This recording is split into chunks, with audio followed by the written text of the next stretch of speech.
Hello, and thank you for joining me today for the Apps, Data and the Importance of Age Restrictions webinar, which will cover key areas for you as educators to take away and add to your existing knowledge base. This is an area that is forever evolving, and as with all of our Jigsaw PHSE content, safeguarding is the golden thread that runs through all of our programs wherever you are delivering this. Apps and the Importance of Data and Age Restrictions is the first in a series of 3 safeguarding webinars looking at children and young people's usage of social media and looking at the risks and offering some solutions that schools can easily implement. This will hopefully build your knowledge on issues relating to this area and encourage you to seek further learning and understanding. In today's training, I will cover areas such as the most popular apps being used by children and young people, why age restrictions have been set and how young people's data is protected. I will then discuss the pros and cons of location settings, followed by where to locate and importantly to access reporting mechanisms on social media platforms. I will then look at how Jigsaw covers online safety in our PHSE resources and importantly top tips for educators, parents and carers. We will then look at content for your school safeguarding policies and policy compliance. And then finally provide you with a list of organisations and sites that can support you.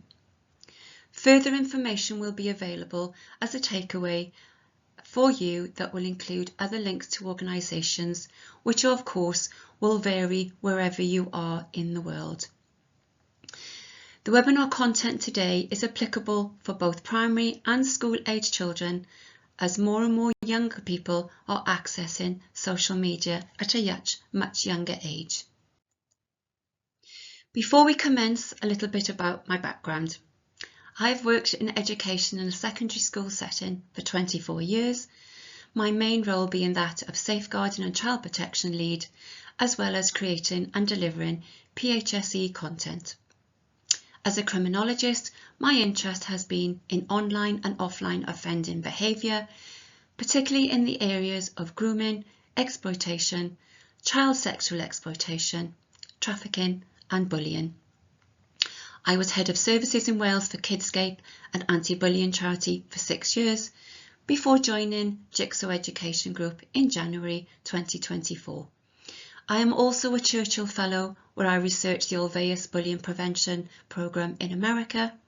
I am Chair of the Wales Internet Safety Partnership and Chair of YouthWork Safeguarding Board in Wales. So, with an average of 1,240 apps released every day by Google Play, 300 million photos uploaded daily, 510,000 comments made every minute, and 293,000 statuses updated daily, it is little wonder we find it hard to keep up with lives lived on social media.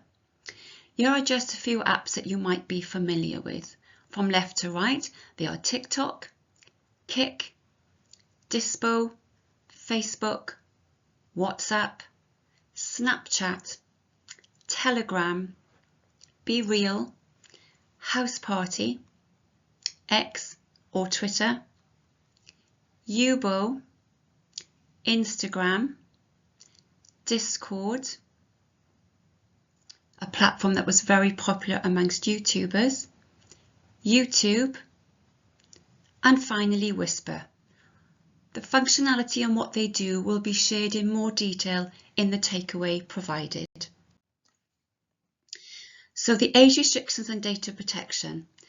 The Children's Online Privacy Protection Act in America applies to the protection of online data of young people under the age of 13, including young people who reside outside of the US if the website is US based or hosted. It controls what information websites can collect from young people under the age of 13.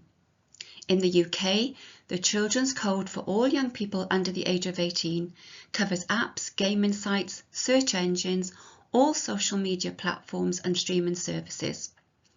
Under the Children's Code, the Information Commissioner's Office must ensure compliance with UK GDPR and the Privacy and Electronics Communication Regulations, which are all areas where children reside online. In the UK, the Online Safety Act 2023 received royal assent on the 26th of October, which places responsibility on social media companies and search services with a new set of laws to protect young people online. It is still going through Parliament, and there is frustration that this has not been enacted upon much quicker. We're going to look at location settings and the positive and negatives of this. Whilst location settings allow us to keep track of our children's whereabouts, especially younger children with a mobile phone, it can also pose several problems relating to safeguarding. So we look at the positives. These are that we can track locations in real time and set boundaries of where they are allowed to go. This should be done with mutual consent, as working with young people and not against them will foster positive relationships and build up trust. There are several apps that can support this, and there are several on the market such as Boomerang and Constudio, but they are just two. Ensure that you encourage an open dialogue and trust with young people so that they can come to you or their parents when things go wrong. The negatives of this are the downside to location settings remaining open on a phone, that anyone in their phone can also view and exposing where they are. If there's a regular place that is visited at the same time on the same day of the week, it allows someone to know where they will be, thus allowing a pattern to be formed. If location settings are on when photos are taken, there are apps that can be downloaded free that can access the exact coordinates on photographs to the exact place and location the photograph was taken. So this could expose an address where the image was taken, especially then more concerning if the child is alone. To eliminate this risk, children and young people should be made aware of the risks and encouraged to take photographs only when the location setting is switched off, and then can be switched back on once the photograph is taken. So the reporting mechanisms. So what is it that you would be looking to report? Where do we find the reporting mechanism? And what is the next step once you have submitted a report? Firstly, knowing what you can report. This can be inappropriate comments, a post, a profile or a person, fraudulent use of an image or behaviour such as cyberbullying, harassment or stalking. So where can you direct your concerns? Each platform or app will have their own community guidelines and will advise step by step how to report. Locate the platform's reporting section and follow instructions on steps you must take to report. Complete the report and submit to the platform provider. Make a note of when you or advise the parent or carer to monitor the length of time it takes to hear back from them and follow it up if necessary if you've not heard back from them. This can be quite a distressing time for the young person, so it is paramount that their well-being and safety is a key priority throughout. The next step is to provide ongoing support to the children and families and friends involved and encourage a break away from the platforms that have caused them concerns, though this is easier said than done. Discuss risks of their behaviour without apportioning blame, and update, if needed, your own procedures in terms of safeguarding. Ensure children and young people are present when delivering jigsaw lessons on online safety and what precautions they can take to keep themselves safe. Carry out a quick session with young people on locating the reporting mechanisms on their phone and demonstrate how to block, mute, copy and report content people on social media platforms. This is especially important when children and young people have no trusted adult to seek help from outside of a school setting. So the top tips for parents, teachers and carers would be mutual agreements by contract with young people work better if there's a shared understanding from both sides. Spend time going through the reporting mechanisms on the social media platforms that young people use. Purchasing new mobile phones is the best time to set up parental controls, where you can set limited screen time, limit what sites or apps they use. Learn about location settings as previously discussed, and limit who can see your child's location, and explain why it matters. Teachers can contact POSH helpline to discuss inappropriate content, as they have direct access to the social media platforms and can action things quicker. Create an environment that young people can share contents and concerns with you when things do go wrong, and do not judge or make assumptions about their usage on social media. Parents should also be encouraged to share issues with you so that you can work together in supporting the young person and seek advice from the police or the sites listed at the end of this webinar. Policy compliance. So where would we find this? Policy guidance will vary in each of the 4 nations in the UK and in your country and area, but a brief overview of guidance in the UK is as follows. In England, the Department for Education provides guidance in their Keeping Children Safe in Education policy, which was updated in 2024. In Scotland, the National Guidance for Child Protection in Scotland offers guidance to their schools. And in Wales, the Welsh Government updated their Keeping Learners Safe guidance in 2021. In addition to this, in Wales, the Anti-Bullying, Rights, Respect, Equality guidance was given statutory status in 2019 and is currently being updated. The content of your policies must be clear on measures taken in terms of the misuse of social media in your school, and ensure all staff are conversant with procedures in your schools, including supply staff or support staff, as well as newly qualified teachers at your school. Expectations are high with regards to safeguarding and how we protect our young people, so your policies need to be robust as they are living documents and reflect current issues in your school and community. Things can be taken for granted and can be overlooked, so it is important that policies are kept up to date and include current trends involving the safeguarding of young people on social media. Compliance is increased if you engage and involve young people in the updating of your policies. Cyberbullying is often seen as a standalone issue, but is at the core of every cyberbullying issue is a safeguarding concern, so always involve your designated safeguarding lead. Safeguarding is a whole school, whole community concern, and it is everyone's business.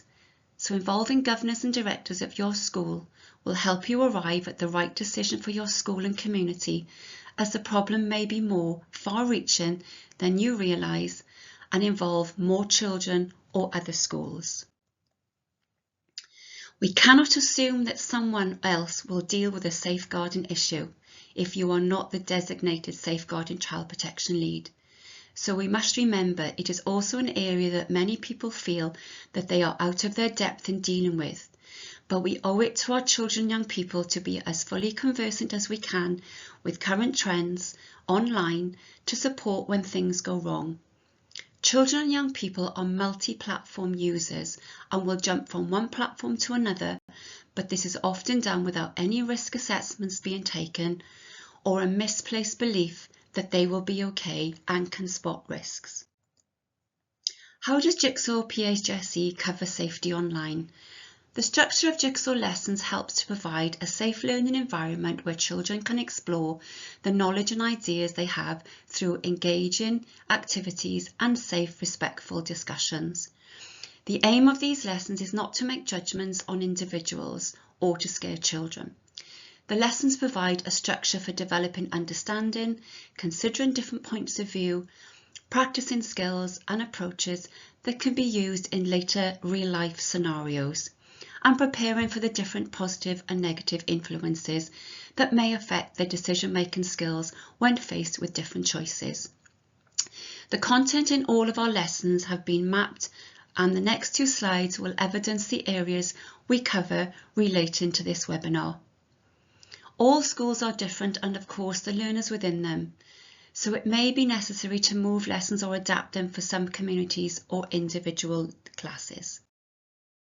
Safeguarding is the golden thread that runs through all the Jigsaw programmes, with the safety of young people being paramount and central to our content, and the ongoing support through our PHSE resources that we provide to our Jigsaw schools.